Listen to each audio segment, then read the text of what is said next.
Hey y'all, my name is Tamara Andress. I am your Fit and Faith podcast host, and I am pumped to be here. Just me, no words, no scripts, no intros, no outros. I love authenticity. I hope to breed vulnerability, and I usually do this alongside another dreamer, mover, shaker, entrepreneur, passionista is what I love to call them. If you're a dude, then a dude.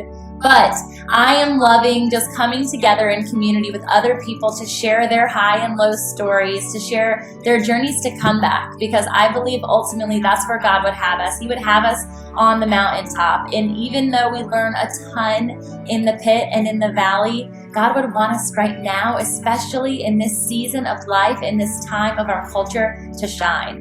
And so here I am. I want to teach you how to shine. I want to be alongside you when you get your glow. I want to catapult you into your calling, whatever that is. So this isn't a fitness podcast. This is not a religious banter, though we preach Jesus all day long.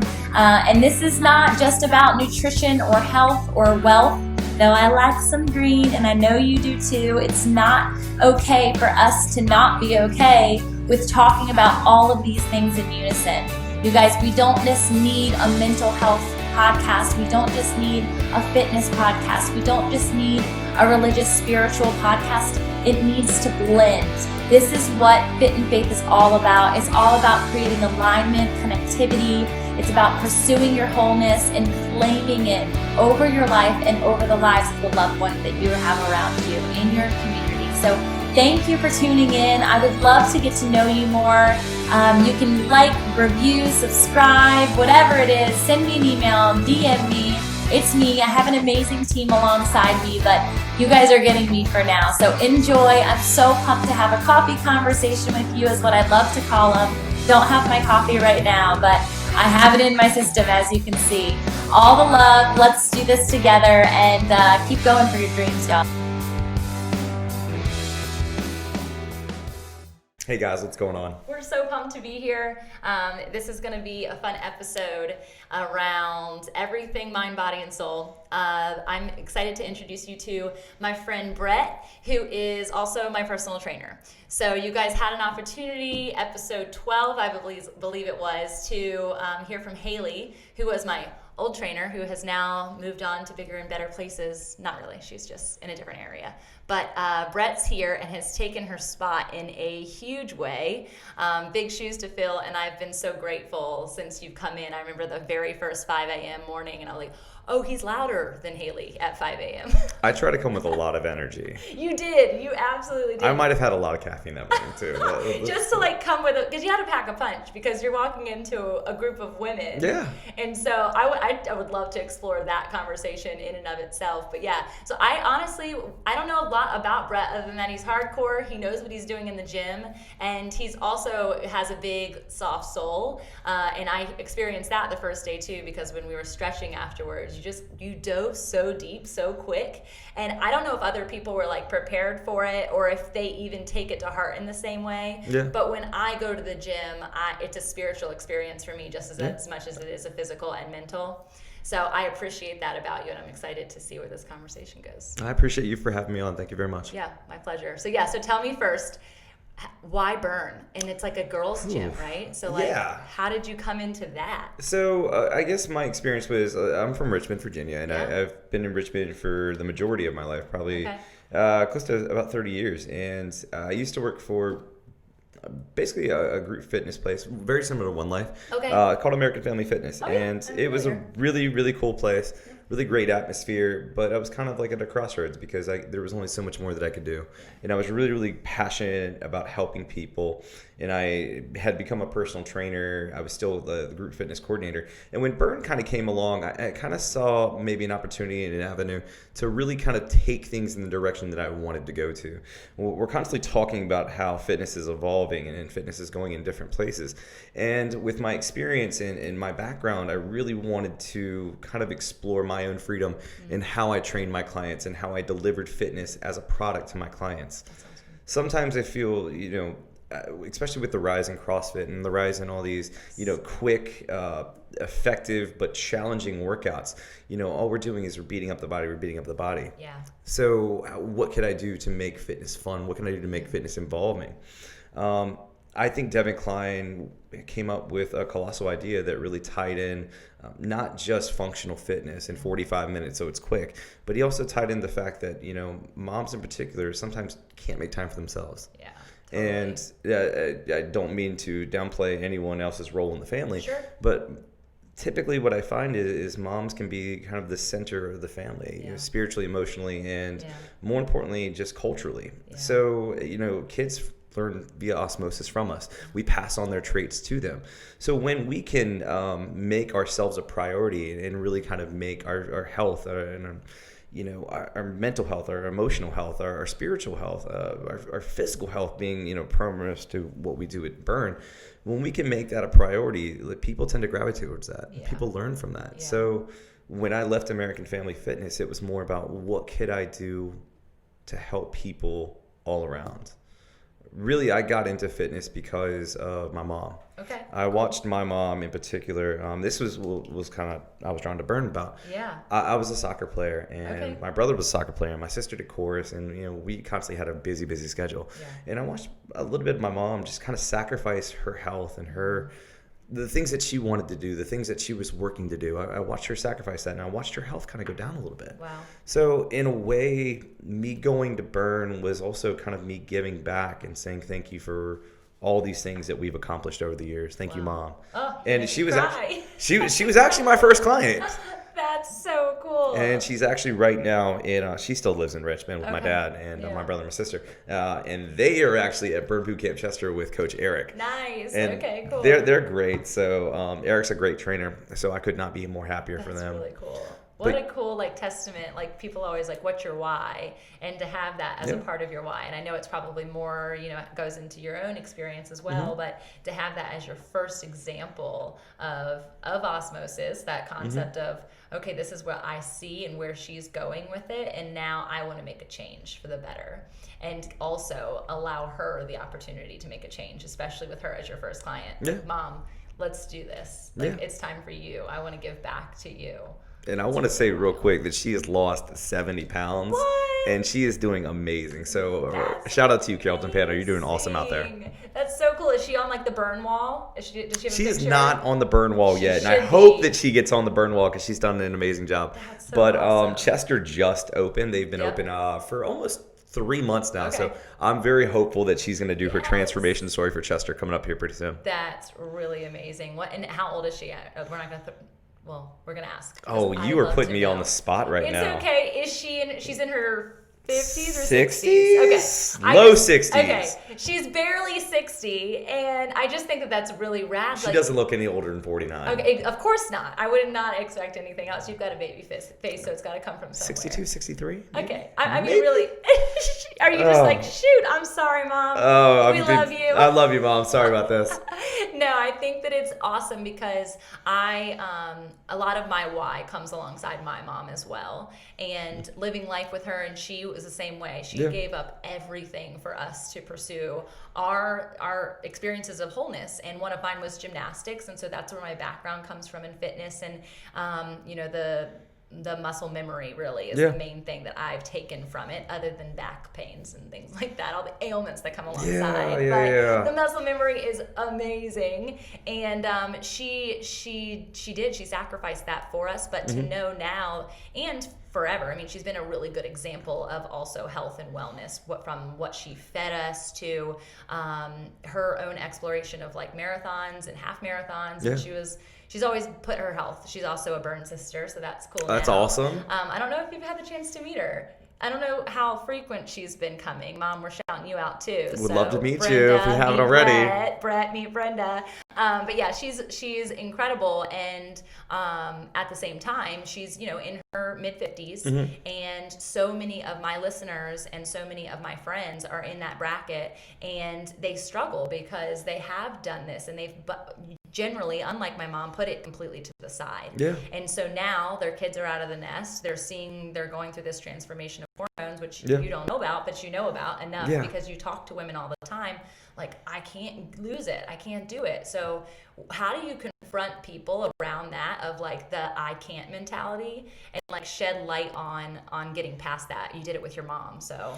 Well, so, realistically, I think we've kind of really prioritized fitness as being one of the bigger changes to our life that we need to make. But one of the things that I've really kind of noticed as I've become more of a nutrition coach and picked up some different nutrition certifications, that we really trying to skip a little bit on the nutrition side of things. Like we think that working out is the end all be all to how we're going to see results. But I think one of the things that I kind of harp on a little bit is in the gym, we train our bodies. Yeah. But outside of the gym, that's when we have to fuel our bodies. So good. And I think what you've really noticed over the last 30, 40 years, and you look at our grandparents ate a lot of foods, whole foods that came from the ground, came from the sea, and there were less chemicals being put into all that stuff. And now you have, several different flavors of Pepsi. You have like different colored like potato chips, and you're loading.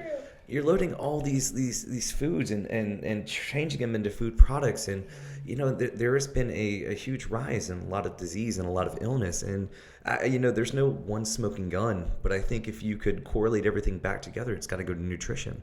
So I think what people tend to overemphasize is the fitness side of things. We tend to emphasize being as active as you can, whether it's with burn, whether it's yoga, whether it's out cycling, whether it's just going for a walk. We have to make time for ourselves, and we have to make ourselves a priority, whether that's 30 minutes a day, 45 minutes a day. But when people are kind of confronted with the I can't do it, well, it's what can you do? And I don't ever like to harp on price. I don't like to ever say well, you have to value this more than this. But it comes down to, what is your emotional why, and what is the thing that's really driving you? Because if you have a deep-seated want, a deep-seated desire to change, you will find the ability to change somewhere. And maybe it's not that you go 0 to 100. Maybe you're not working out 5 days a week, but could you work out 1? Could you work out 2, 3? And maybe you build from there. Absolutely. I have a client right now, and one of her accountability goals for Commit to Fit is coming up. We'd love to have you guys, by the way. We'll tell about more September about that. 3rd. Awesome. One of the biggest goals she has for herself is just to make time for herself, to be in the gym 5 days a week. And I said, starting off, I'm like, is that really feasible? Is that realistic? Right. Maybe we start off at 3 or 4. Let's see how we do with that. Right. Because if you start out and you try to go 5 days a week, you got to listen to your body first and foremost. But you may find out that 5 days right now is not realistic. Right. And you might feel really, really defeated by not being able to hit all 5 days. Totally. So let's start at 3. Let's start at 4. Let's build up that consistency, build up that efficiency, and let's get to 5 down the road. But right now, let's listen to our body and let's get there. I think it's such good, wise information, because so often it's such a game of comparison in the I can't situation, and especially when it comes to fitness, and I can't maintain that body type, or I can't maintain that nutrition cycle, or I can't maintain, and so that's why all of these fast action opportunities are brought to the surface. It's everywhere on everything marketing, and you're like, okay, it's not about what's going to get you to the bride dress. It's not about what's going to get you to the bikini. It's what's going to get you the longevity of that health factor. And so I really love what you're saying about it's not what you can't do. It's what can you do right now. Well, I think people, for the most part, we've really come to understand that time is a precious resource, and we're never going to get that time back. So one of the things that we're constantly exploring is, how can I best utilize my time? And as companies and ideas and people of influence are growing, their ideas are going into quicker fixes, things that will work for you. They're guaranteed to work if you do this for a certain amount of time. And that approach can work, but that approach may not be sustainable long term. Yeah, exactly. I do think one of the big rises that we've had is the ketogenic diet, intermittent fasting.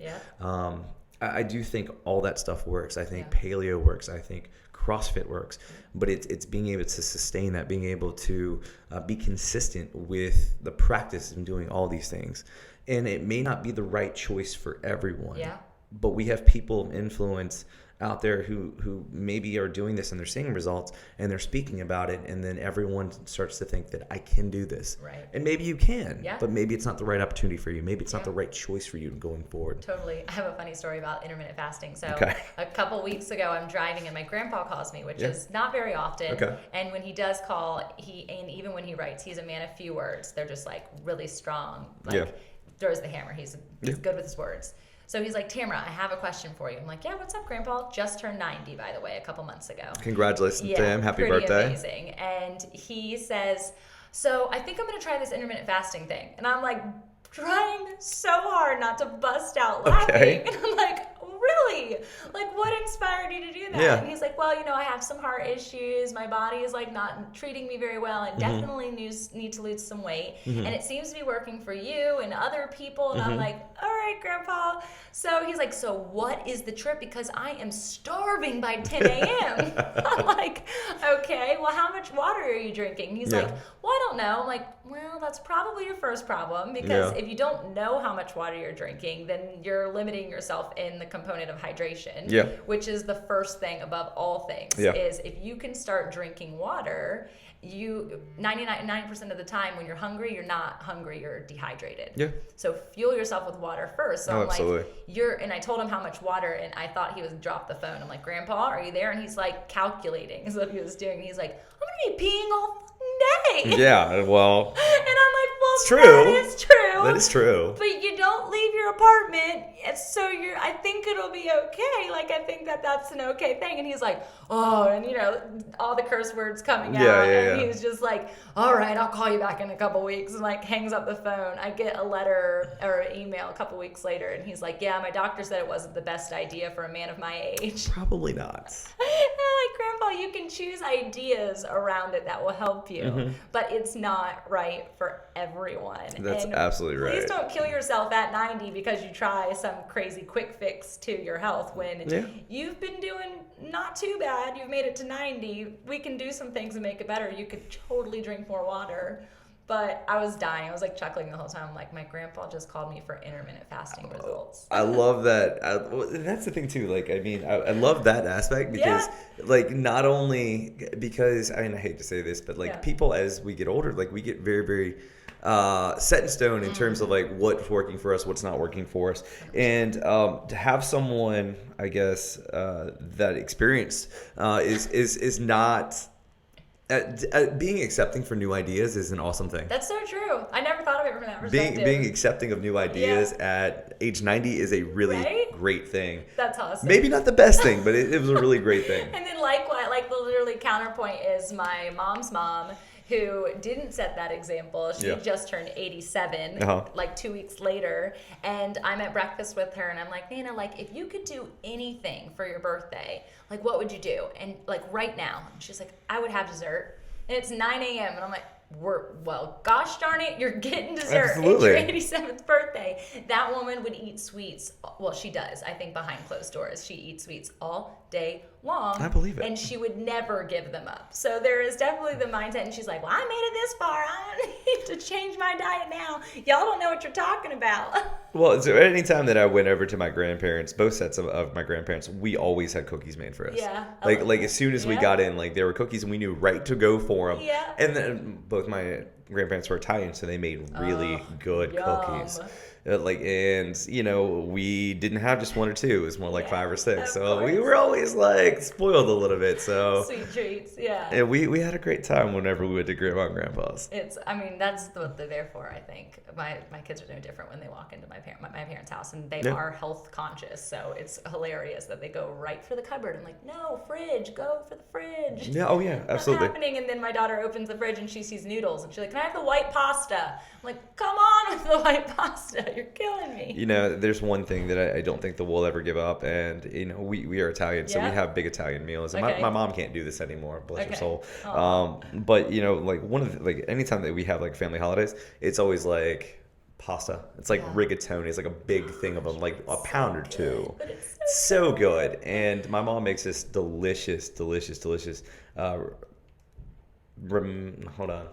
it's almost like a pomodoro sauce. Okay. But it's got some like heat to it. Ooh, so like, and she seasons it with meat, so like it's delicious to die for. That's awesome. So I mean, no matter like how health conscious like I tend to be, I'm just like, okay, we can set this aside for a little bit. We got it. And that's the biggest thing is balance, right? And that Absolutely. comes in all points of our life. If I intermittent fast 5 days a week. If I want to go out to brunch, I'm going to go out to brunch. If I want to have breakfast one day because my kids want me to go to Dunkin' Donuts, I'm going to splurge and I'm going to have a donut. Absolutely. And it's just a matter of like being okay with it and not having like that hard fixed goal that you can't deter from sometimes. Yeah. And knowing that you're going to stay consistent enough that those 5 days going to the gym is okay that you're off. I shoot for 3 or 4. That's my personal goal. Yeah, I shoot for about 4, maybe 5 sometimes. Yeah. But I think, that's the thing that most people kind of miss is, rigid discipline can sometimes be a really great thing for people if they need it. Sure. But you're missing out on a lot of different experiences in life when you're not being allowed to have certain things. You're missing out on not just different food experiences, but also cultural influences. Absolutely. And that's sometimes, one of the things when I'm talking to clients is, you can certainly do this and you can certainly cut this out. But I mean, how are you going to feel when, you're out with your family and you can't have this? Yeah. So is it going to work for you long term? Right. We like to think maybe there's an 80-20 rule, right? Yep. Where all about 80-20, yep. we are doing our very best to maybe work within our means or, live within a certain idea for 80% of the time, but also allowing ourselves to maybe splurge 20% of the time. Yeah. And I think we're constantly like fighting this battle of trying to get within those means. And it's not as close to 80 for a lot of us. And that's, I think, sometimes the bigger struggle is understanding that. Totally. It's that give and take, that sacrifice and that reward kind of aspect. I love it. So tell me from a personal standpoint, you tell me from like the drive from your mom, where's that personal drive for you? And being in a gym with predominantly women, like what does that look like in your own pursuit of fitness and health?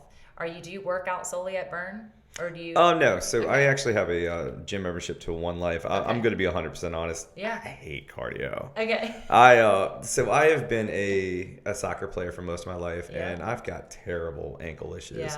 Lots of scar tissue. I've never broken a bone, knock on wood, but I've had like lots of sprains and lots of strains through my hamstring, through my ankle. So running for me is not particularly enjoyable. Yeah. Which, by the way, I should point this out that my mom got me to sign up for a half marathon coming up in March. No. So we are gonna walk that thing. Okay. I'm not gonna run it. I mean, we're gonna walk it very, very fast. So there's that. But cool. I've always really enjoyed weightlifting. Yeah. For me, and actually coming to Burn was a big different way to lift weights. Yeah.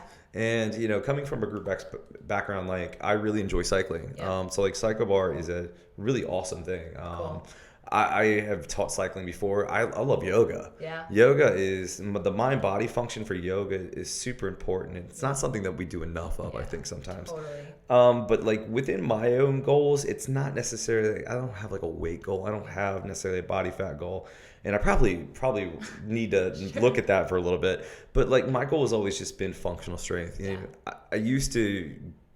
was in this mindset, I guess, growing up that I had to be bigger and stronger. Yeah. Right. And I didn't pay a whole lot of attention to form. I had no idea what I was doing in the gym. Yeah. And I started really having some issues with my shoulder. I had some issues with my elbow. I had some issues, with my knees, my ankle. Yeah. And now for me, as I've really gotten over 30, it's less about lifting heavy weights, more just about being functional. Yeah, absolutely. Can I move without pain? Can I still do the things that I want to do? Can I do them to a higher degree of efficiency? Yeah. And that's I think where, for me, like it's not necessarily like I'm not going to wake up tomorrow and decide, hey, I really want to go run 3 miles. Yeah. Tomorrow, I might wake up and I'm like, I feel like doing deadlifts today. Yeah. Or I might, I feel like doing like arms and some core tomorrow. Sure. So I just kind of go where the wind takes me at this point. That's awesome. I mean, that is like allows that freedom component so much to know that there's not that rigidity in what you're doing, but also I've gone through programs before where I've had very set weights, set recovery time, and this and that, and honestly, it's for me, like I've gone through all that stuff and it's just not enjoyable to me anymore. being creative and kind of coming up with things on the fly and saying, I'm feeling this today. We're going to do this. That just works for me. And that may not work for everybody. Right. But for me, kind of having that loose kind of interpretation of, okay, well, I am going to be active today. I am going to hit all my circles today. I got my Apple Watch. I got to hit all my circles. But going out and just being like active and just kind of going with where I'm feeling that's the biggest thing for me. Yeah, it reminds me of something, even speaking of the 80-20 thing. So I have a 5-20 rule. Okay. And so it's the 5 buckets of 20%, which lead to your 100% of wholeness. Yeah. So mine are faith, family, food, and fitness count for one of my 20. Okay. Finances, because that kind of drives a lot of things. Yeah, absolutely. And fun. Yeah. And so I have this belief system that if you can touch all of those buckets in a given day, that you can go to sleep in your most like restful zone of contentment. And so, and it's been a pursuit of recognition over the past couple weeks where people ask me so much about how do you do all of those things? And I'm like, I don't know. I'm just really like passionate about the things that I pursue. Yeah. And I love them. And it doesn't feel like it's detracting from anything. It's adding to. But also setting the example from like the finance point, like some people are like, I have to work 9 to 5. I'm like, okay, well, if that is something that you have to do it with passion. Yeah. Find what it is that like makes you so happy that you're there that it doesn't feel like I'm only living from 5 o'clock to 9 o'clock. Yeah. And part of that was me waking up earlier and knowing like if I want to pursue this fitness component, I don't have time to do it in the evening. After my kids wake up, it's pretty much gone for me. And that's where, you're the example of moms. Like it's true. And it's not it's not because we don't want those things. If anything, we want them even more when we don't have access to them. But it's finding the grit to wake up early enough not to know that it pours into me so much for the rest of my day. So I would love and just encourage people to find like those 5 priorities in your life. Like what are they that you really want to pursue? And it's not going to be those, and maybe it is because those are kind of like big umbrellas of what falls in that. Finances for me is like my hat when I wear at work that like I get paid there. A lot of the other things that I do, I don't get paid for, but I love them. They fill my bucket in such other ways that then I can overflow to my kids. I can overflow to my fitness. I can overflow to my kitchen because I have the freedom and time to put into my food, which my husband would laugh if he heard me say that because really he cooks for me, which I'm so grateful for. What an awesome guy. So grateful for. If you're looking for a tip to be and pursue a healthy marriage, cook for your wife. Your mother of your children. It's not a given these days that people know how to cook. Yeah, it's true. So one of my teacher clients, and I'm still learning all the clients that we have. Because there's a lot of personalities, and stepping into Haley's shoes was a huge challenge. Yeah, huge challenge from a cultural standpoint because Haley is a great trainer, and she's a great person, a great leader. Totally. But having to I have a different personality. And I have a different experience with burn. Sure. So having to step in was one of the more challenging things that I've ever had to do. But really, trying to better and foster different relationships with clients has been a challenge because everyone is different and how you approach people is obviously a little bit different. Like there are folks that you think you can have fun with and folks that you think, it's a little bit more of a business standpoint and a little bit more of, it's a respect standpoint. And, I'm not saying that I've been 100% successful with everybody. Yeah, it's a learning curve. It's a learning experience. But one of my teachers, she is a culinary teacher. Cool. She teaches, I'm not going to say home ec, but she teaches, people essentially how to cook. That's really kids how to cook, like teenagers. And it's not given these days that people know how to do anything in the kitchen. So true. And that's one of the things that I think is really kind of set us back as a generation and multiple generations. The fact that we don't know how to cook and prepare our own food. That's so good. That's so true. We don't understand necessarily what food is giving us and how food is working for us. Mm-hmm. So we're going out and we're making whatever choice that markets to us that we desire. There's that big chicken sandwich controversy right now. Oh yeah. And it's like it's all the rage right now and everybody wants to try it. And by the way, Popeyes is sold out. I went there. I tried it. That's awesome. But I mean, it's like one of those things like right now, like, we know that like maybe like a fried chicken sandwich with butter and mayonnaise on it's probably not the best choice for us. But we're so caught up in the moment of saying, hey, I've got to try this, that it's just like, well, why do you want to try it? Like, what is it giving you? Right. Like, how is this going to benefit your life? It's a very short-term reward for us, and we're not understanding the long-term value of cooking for ourselves, preparing meals, and how food is helping shape our bodies. So good. So, At Friends School, and it's one of the things that I am like so passionate about and have helped cultivate, that we have a huge, amazing garden that our gardener has brought to fruition. But we also have a culinary space. And so the kids are truly experiencing farm to table and composting their lunches and coming into the kitchen. And like my kids' preschool and kindergarten teacher, they go to the kitchen almost once a week, and they're cutting, like they have that Montessori concept. So they're using knives, they're using glass, they're using all of those things. And not to mention, we do it at home because my husband's in the kitchen all the time. But I have my kids constantly asking questions. Is this healthy? And it probably sounds bananas to like a person sitting next to us. Like, why is she making her children? Why are they creating this such a healthy like concept? And that's not what their brain is thinking. But for us, I've had to teach that, yes, the donut tastes good. Yes, the cheeseburger, the hot dog, the french fries taste good, but that doesn't mean that they're good for you. And here's why. And so luckily, we've been so blessed in the fact that they've been able to maintain a healthy enough diet that when they do steer off course for a long period of time, their belly's upset. And they're like, oh, I don't feel good. I'm like, yeah, well, unfortunately, that's like the signs of what you could have forever if you kept eating that way. And your body gets so complacent with, this is what I have to eat, that it doesn't know to starve for other things. So it's interesting. It's a very hard thing to do from a child's mindset. But as an adult, you know. Well, but so here's kind of my problem a little bit with the fitness industry now too. So now I feel like almost everybody has an Instagram account, and everybody is a fitness coach. Everybody's a health coach. And there's a lot of language out there. There's a lot of attitudes, a lot of voices out there that are saying that certain things are bad for you. And I think we have an understanding that certain things are probably better for you than others.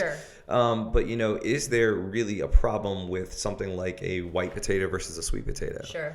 It's still coming from the ground. It's still giving you some good nutrients and benefits.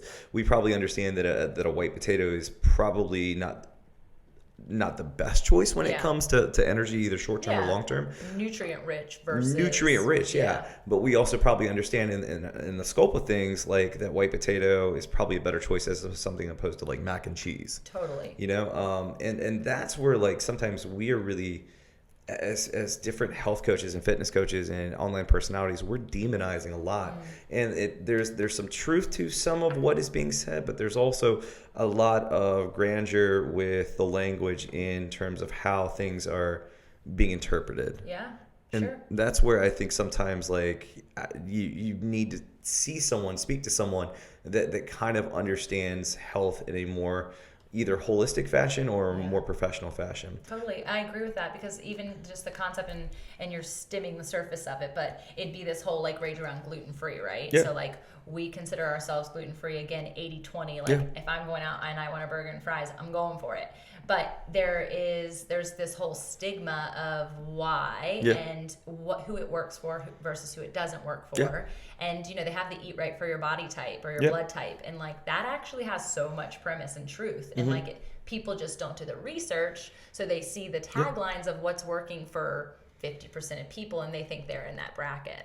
So I do totally agree with you that you need to go and find and actually search out somebody who's going to be able to give you insight to you individually versus just a blanket, like, let me pull it off Pinterest and get this recipe or meal plan for the next month. Well, someone asked me today, like, is dairy good or bad for you? Like, should I have dairy with everything that I'm doing? And I'm like, realistically, that's a huge open-ended question. I'm not a registered dietitian. I can't tell you whether dairy is good or bad for you. But here's what I know. There are probably some things that are better for you than others. And everything in a balance is probably going to be a better source for you. But realistically, unless you're lactose intolerant, dairy might not be a bad choice for you. And again, I think everything in moderation. I was eating cheese every meal, no doubt. I love cheese. I'll put it on anything. Oh, like, yeah. come on, sprinkle some on there. I'm good. And so I decided like 3 months ago I was going to go dairy free. Yeah. I was doing it for skin purposes, not body purposes, because I had already reached my body goals that I wanted. Yeah. And I wanted to know like what I was going to feel like, what if I was going to be able to do it. And now there are so many alternatives that there really are. I have things that appear to be cheese. They look like cheese, but there's so many different variations of what it is. Like we had something last night. We had jalapeno stuffed nacho cheese, literally not your cheese, but nacho cheese and bean dip inside these jalapenos, and it was delicious. Where before we would put a big stick of cheddar cheese in there, it was also delicious, but it just totally different. So I'm thankful that at least there's enough like information out there and opportunity to choose what makes sense for you during those different seasons of life. And to say I'll never have cheese again, no way. I have cheese on a weekly basis, but I would say I went 3 weeks no cheese at all. And I will say that it did help my skin, and I did feel like better.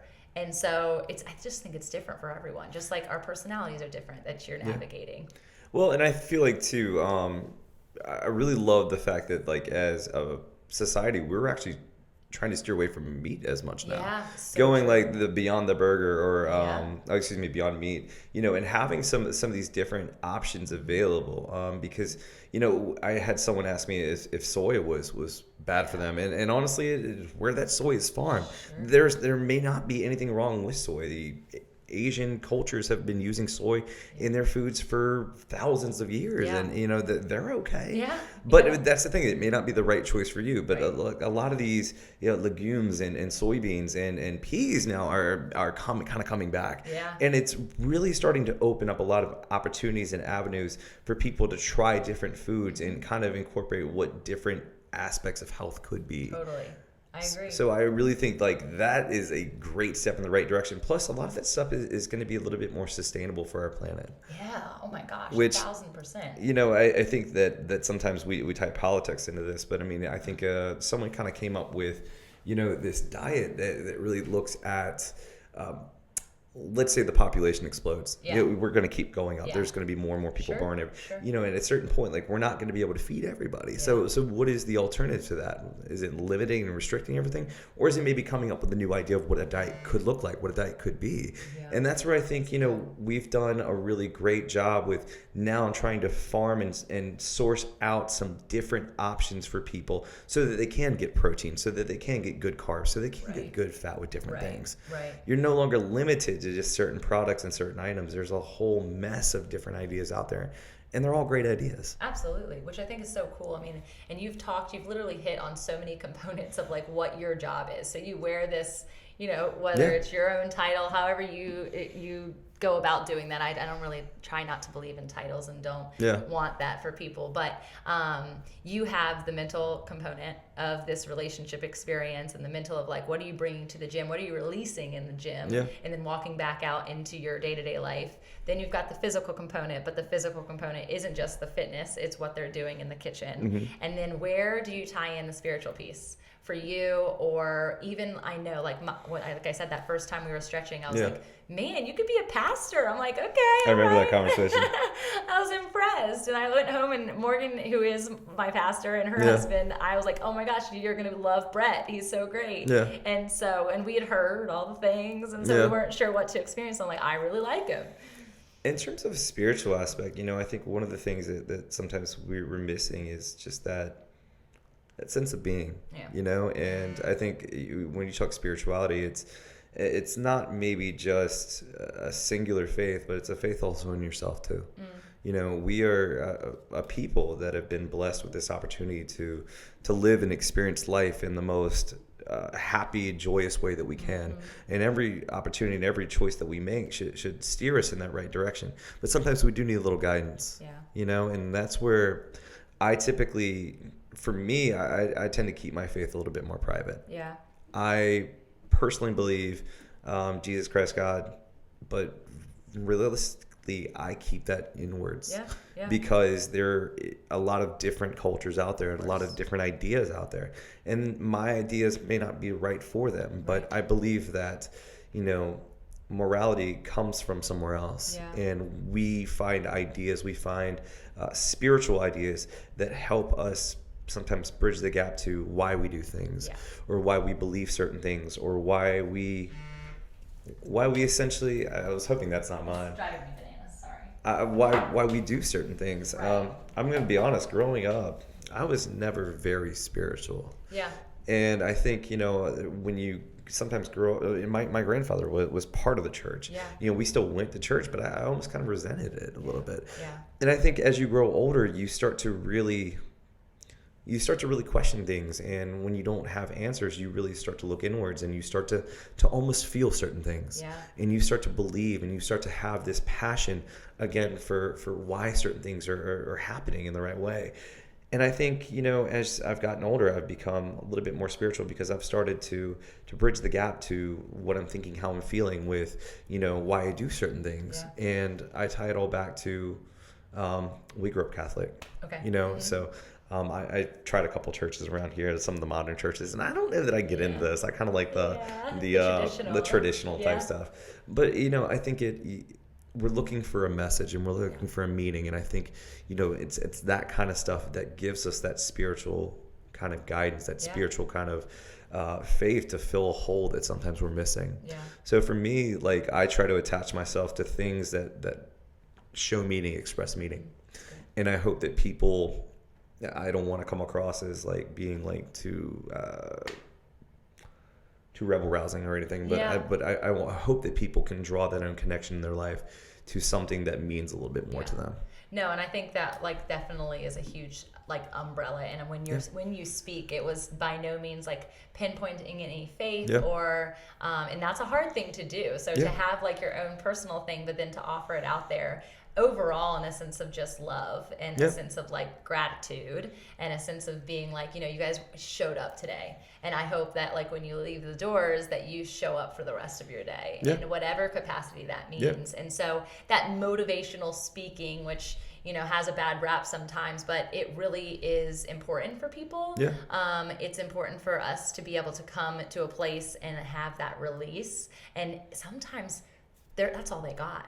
Like you might be the only touch point for them to go a little deeper beyond their fitness and beyond their mental health and like tap into that. Interesting that he just said that. And so I've found my own self like reflecting on things that you've said. So I know Burn Sisters are probably going to be watching this for them to have that same, that same experience with you. So I'm grateful that you like brought that energy into the gym, and all the other girls, all the trainers have their own sense of motivation and their own sense of spirituality that I really appreciate. But it's just been neat.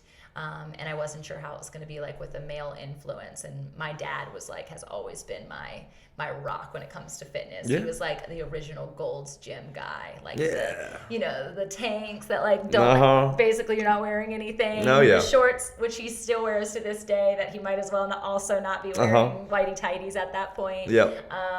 And like just ripped. I mean, he was a bodybuilder. Like that was always his thing. And so when you came in, I'm like, oh man, this is so cool. It's like my dad, though we're the same age, but I'm like, this is neat to have him as my trainer again, to have those sense of qualities that I know one day is going to be amazing for your husband, your wife and children.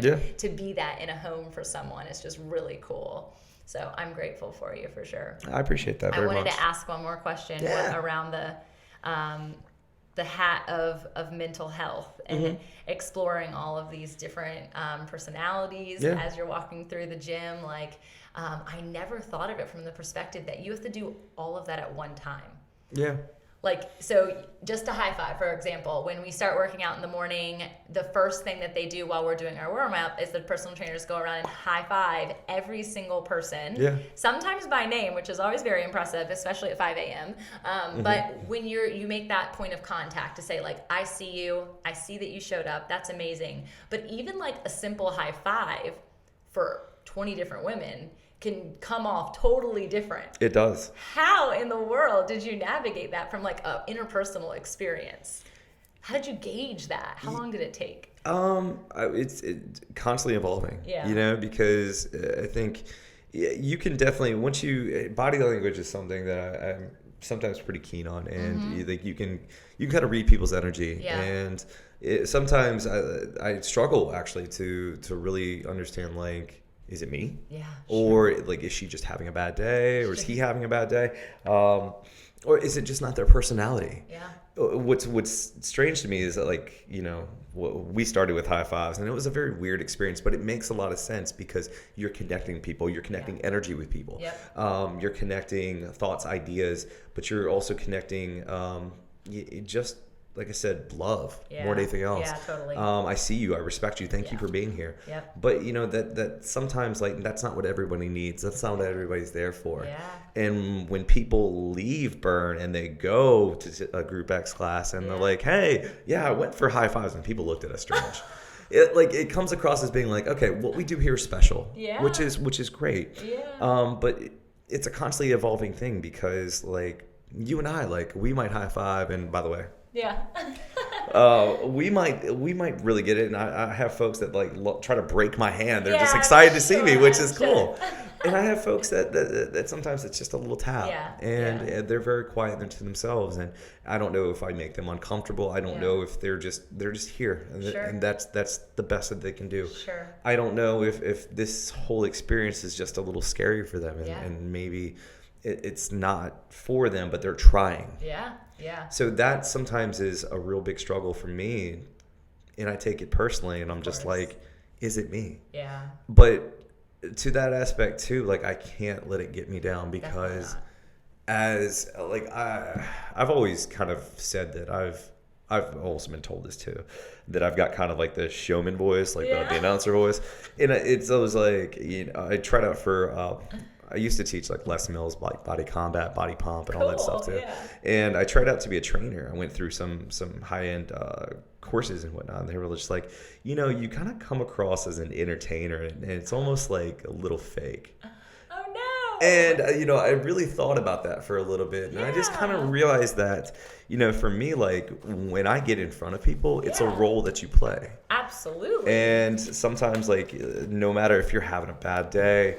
And I have bad days. Yeah. No matter if someone else is having a bad day and their energy is just kind of leaking over to you, or if something's really going on in your life, you can't let other people see that, because they're here, and you've got to give them the very best experience that you can. You've got to hide everything. You've got to put that hat on, and you've got to get to work. Man, that's tough. That's a tough role to play. So it is. I have come into like a new zone within the last 3 years of really being vulnerable enough to show up in that emotion.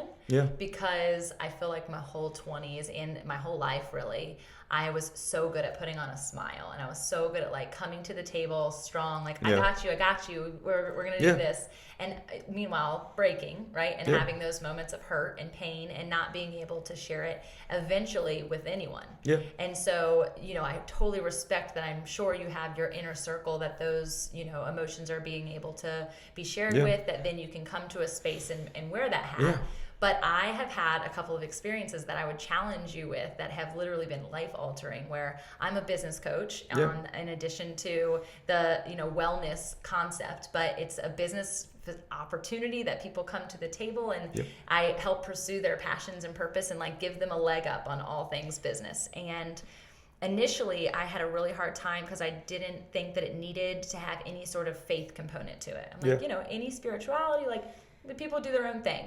And came to the table, and I was just walking through some really dark times, and came to the table, and someone was just like, Tamara, you seem a little off. And I just lost it. I like cried right at the table. I'm sitting at the head seat, and I was like, you know what, guys? Like, I think this is my opportunity to be completely authentic with you, that like, this is struggling. This business component is hurting. My personal life is struggling here. And you guys always see me with a smile. And yet I need you to know that it is hard work. And so you showing up to the gym, even in that authenticity or that vulnerability, and be like, guys, I'm a little out of sorts today. So, I apologize if I seem out of whack, but I've got some stuff going on. It's important for us as the people you're training to know that maybe you need an extra high five. Maybe you need that extra thought at the end of our workout. And it's very different. It's surely a different experience, but I would appreciate that, because I know from walking through it that you're not all smiles and entertainment every single day. Yeah, I mean, I think life can ebb and flow, high and low a lot, and I think one of the things that I've always tried to be respectful of is people's time. Yeah. You're making the effort to come here and improve your life. Sure. It's not about me and how I'm feeling. It's about how I can help you get to that place. But there is a lot to say about sharing and experiencing life together, and some people may not resonate with that. Yeah, sure. But, totally. there will be a lot of people that may respect you better for it. Yeah. And I think once we can sometimes, connect with people on a more open and vulnerable level and make stronger connections, we can forge better relationships, not just with people, but with their families, with the community. And I think one of the things that almost has happened over the last 4 years, 8 years, the whole political system, like we have really fragmented a lot. And I think people more or less are looking for differences these days in each other instead of looking for commonalities. And instead of looking to bond, we're looking to divide. So I think, the more that we can connect and be vulnerable and understand that we may have differences, but we're all here together and we're all here to improve our lives and do this and do that, the better we're going to end up being. Yeah, I totally agree. And to know, and you are, I think, cognizant of this, is that everybody who walks on that mat, no matter what time of day, like we all have a life going on. And generally speaking, there's the highs that we could bring on the mat, or there's the extreme lows. And I've surely worked out and been in tears trying to mask it while I'm trying to just put the weight together to get the next rep going. But it's so important for that connectivity piece for us to be able to know and see, like, oh, wow, they're just as real as me. Oh, wow, they splurged yesterday. And that was one thing I always loved about Haley and Krista, is they're always just like, Sunday is my cheat day. Like, let's go out, let's get together, let's go hang out. And like, that allows other people the example to be like, oh, wow, they had that day, they could experience it, and yet they're there Monday through Saturday paying for it the next week. So it's definitely a fine line to walk, and I am like not envious of the fact that you have to trudge I never honestly thought of it from that perspective, like you're kind of like walking on stones all the time.